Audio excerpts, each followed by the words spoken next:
अमिता हाल ही में गौतम से शादी करके शहर में रहने आई थी। अमिता की सास इस शादी से ज्यादा खुश नहीं थी क्योंकि उन्हें गौतम के लिए बहुत होशियार और सुंदर लड़की पसंद करनी थी। देखो तो कैसे गोल गोल लड्डू बना रही है। बस एक लड्डू टेढ़ा मेढ़ा बन जाए तो मैं इसकी अच्छी खबर लेती हूँ। अमिता को पता है कि उसकी सास उसे ऑब्जर्व कर रही है।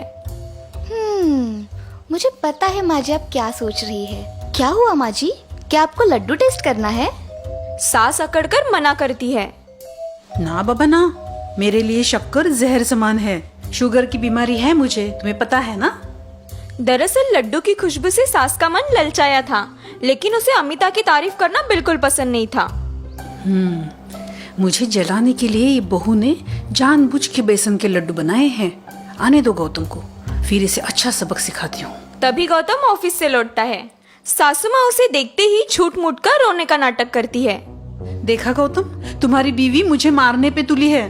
हे भगवान, ये कैसी बहू मेरे नसीब में आई है। अब मैं क्या करूँ? गौतम कंफ्यूज हो जाता है और अमिता शॉक्ड। ये क्या कह रही है माँ जी आप? मैं आपको क्यों मारूंगी? ये देखो गौतम, घर में पकवान बन रहे हैं, जबकि इसे पता है मुझे शुगर की बीमारी है। जहर बना रही है मेरे लिए, जहर। सास फिर से झूठ मूठ कर रोने लगती है। अमिता, तुम्हें पता है ना माँ को डायबिटीज है, फिर तुम ये लड्डू क्यों बना रही हो? अमिता गौतम की सारी बातें शांति से सुन लेती है और एक कटोरी में उसे लड्डू टेस्ट करने देती है। जरा आप ये लड्डू चखिए प्लीज। अमिता की बात सुन के गौतम अचरज में पड़ता है और उसने दिया लड्डू टेस्ट करता है। बाप रे बाप, कितना कड़वा है ये। गौतम की रिएक्शन देख अमिता हंस पड़ती है। यही तो मैं कहना चाहती थी, ये लड्डू मैंने खास माँ जी के लिए बनाए हैं। अमिता की बात सुन के गौतम और सास कंफ्यूज हो जाते हैं। सास फिर से रोने का नाटक करती है। हे भगवान, देखा गौतम, मैंने कहा था ना, ये बहू मुझे मारना चाहती है। माँ जी मेरी बात तो सुनिए। इस लड्डू में मैंने सिर्फ मेथी पाउडर मिलाई है, शक्कर का एक दाना भी नहीं डाला है। मेथी पाउडर तो कड़वी होती है ना, माँ कैसे खाएगी? क्योंकि मेथी शुगर के मरीजों के लिए काफी फायदेमंद होती है। कल ही मैंने टीवी पर इसकी रेसिपी देखी थी, सोचा माँ जी के लिए थोड़े लड्डू बना दूं। अमिता की बात सुन के गौतम को अपने व्यवहार पर गुस्सा आता है और सास का मुंह उतर जाता है। ओह, आई एम सॉरी अमिता, तुम माँ का इतना ख्याल रखती हो और मैंने तुम्हें गलत शब्द बोल दिया, मुझे माफ कर देना। अमिता मुस्कुराते हुए कहती है, जी कोई बात नहीं, लेकिन ये लड्डू माँ जी को कैसे खिलवाने हैं ये आप देख लीजिए। अमिता की बात सुन के सास का मुंह कड़वा हो जाता है। हाँ हाँ बिल्कुल, रोज सुबह ऑफिस निकलने से पहले मैं खुद माँ को लड्डू खिलाऊंगा। आज तो इसने मुझे मात दे दी, लेकिन मैं चुप नहीं बैठूंगी। तो इस प्रकार सास अमिता को नीचे दिखाने का एक भी मौका हाथ से नहीं जाने देती थी। दिन गुजर रहे थे। अमिता की लाख कोशिशों के बाद भी वो अपने सास के मन में जगह नहीं बना पाई थी। माँ जी, क्या मैं आपके पैर दबा दूं?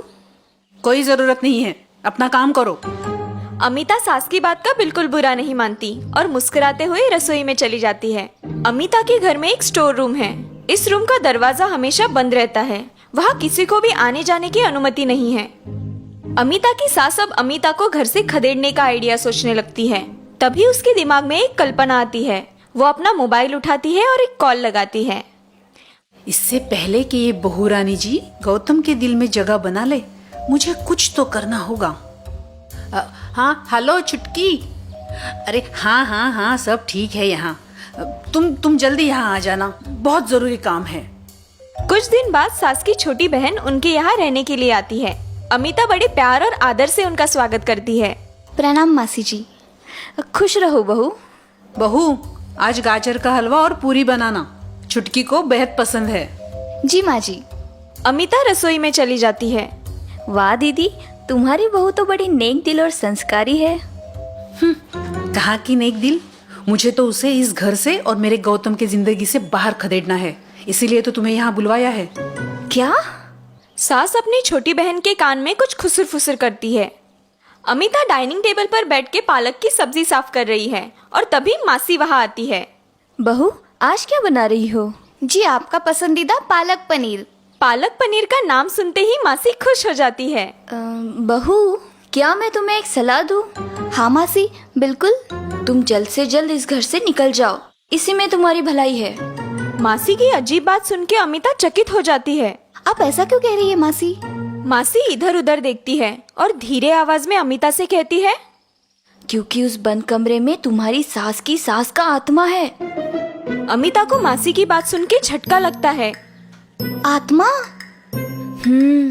कल रात उनका आत्मा तुम्हारी सास के सपने में आया था और अमिता कुतूहल से मासी को देखती है। और क्या मासी? और उन्होंने तुम्हारी सास को कहा कि अब उन्हें तुम्हारा इस घर में रहना पसंद नहीं। अगर तुमने तुरंत इस घर को और गौतम को नहीं छोड़ा तो वो तुम्हें मौत की घाट उतार देगी। मासी की बात सुन के अमिता सहम जाती है। उसे डरा हुआ देख मासी मन ही मन खुश होती है। लगता है मेरा काम बन गया। सास और मासी हॉल में बैठ के धीरे आवाज में गप्पे हाँक रही है। दोनों बड़ी खुश है। वाह छोटी वाह, क्या कमाल की एक्टिंग की है तूने। मेरी सास की आत्मा की कहानी सुन के बहू का चेहरा खरगोश जैसा हुआ था। हाँ, मुझे नहीं लगता वो यहाँ एक दिन भी रहेगी। तभी गौतम ऑफिस से लौटता है। उसके हाथ में बनारस और केदारनाथ जाने वाली ट्रेन की टिकट्स है। अमिता, अमिता, कहाँ हो भाई? क्या हुआ गौतम, इतने खुश क्यों हो? तभी अमिता वहाँ मूंग का हलवा लेके आती है। अरे आप आ गए, टिकट्स मिली? सास और मासी एक दूसरे को देखते हैं। टिकट? बहू, तुम कहीं जा रही हो? नहीं माँ, हम दोनों नहीं, आप और मासी चारधाम यात्रा जा रही हो, वो भी 3 महीनों के लिए। गौतम की बात सुन के सास और मासी को जोर का झटका लगता है। बहू, क्या तुम मेरी बताई बात भूल गई? नहीं मासी। तो ये हम दोनों को चारधाम यात्रा भेजने की कल्पना किसकी है? आपकी लाडली बहू अमिता की। सास और मासी एक दूसरे को अचरज से देखते हैं। लेकिन बहू, मैंने तुमसे कहा था ना, इस घर में वो तुम्हारी जान, आत्मा, खतरा। गौतम की मौजूदगी के कारण मासी साफ साफ बोलने से हिचकिचाती है। क्या खतरा? किसको खतरा? क्या बोल रही है आप? अरे कुछ नहीं, आप टेंशन मत लीजिए, सब ठीक है। आप फ्रेश होके आइए, मैं चाय नाश्ता लाती हूँ। गौतम अपने कमरे की तरफ चला जाता है। बहू, क्या तुम्हें अपनी जान की परवाह नहीं है? हम यात्रा पे जाएंगे तो उल्टा तुम्हारी जान का ही खतरा बढ़ेगा। अमिता मुस्कुराती है।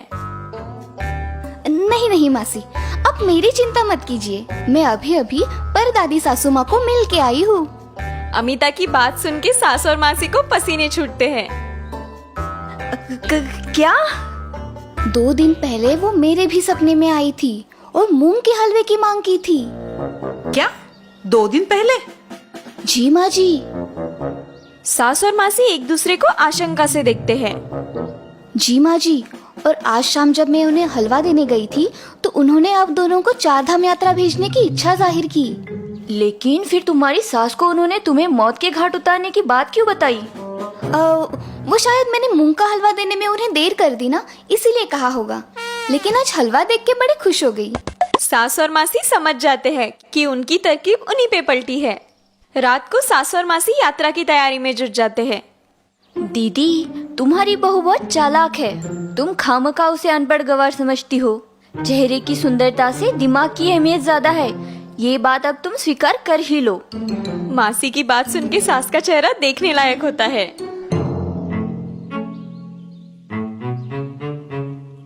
अच्छा हुआ मैंने उस दिन इन दोनों की प्लानिंग सुन ली थी, वरना मैं सचमुच डर के ये घर और गौतम जी को छोड़ के चली जाती।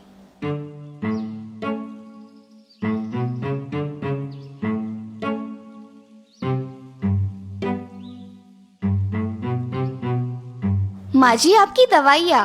अब 3 महीने यहाँ की बिल्कुल चिंता मत कीजिए, मैं सब संभाल लूंगी।